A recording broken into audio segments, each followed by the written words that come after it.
Pumasok nga po mga ka-One Stories ang pangatlong linggo mula nang magumpisa ang free agency. Hanggang ngayon wala pa rin nagagawa ang Golden State Warriors para mapalakas ang kanilang lineup. Wala pa rin naman nga pong pinagbago ang kanilang roster kahit anuman ang gawin, kaya todo batikos nga sa kanila ang mga fans. Ayon sa mga ito, napakahina nga daw makipagnegosasyon ang Golden State sa mga natitirang free agents sa NBA since wala nga sila ditong nakukuha ni isa, ni hindi man lang nga nila maisaayos ang alitan ng kanilang player na si Jimmy Butler at ang kanilang target na si Al Horford. Gayong eto ang mismong dahilan bakit ayaw ni Al Horford na pumirma sa kanilang lineup.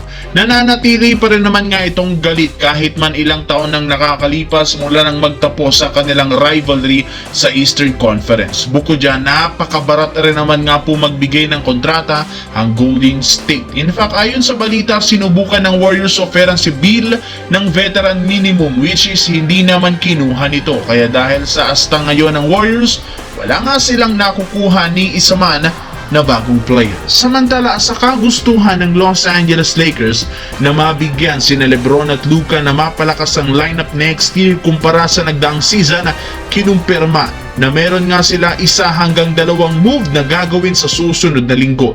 Kabilang dyan ay ang pagtanggal kay Shake Milton na meron na lang nga pong natitirang team option na $3 million non-guaranteed contract. Sa ngayon, meron ang Lakers hanggang July 20 para magdesisyon kung iti-trade, i-waive o pananatilihin ito. Kapag ini-waive o natanggal, magkakaroon sila ng bakanting pwesto na mas lalaki ang kanilang cap space at magagamit nila ito sa pagkuha ng mga bagong player kagaya ni na Josh Okogie at ni Al Horford na siyang kabilang sa pinakamagaling na player na available ngayon at hanggang sa ngayon sa free agency. Well, anong masasabi nyo dito mga One Stories?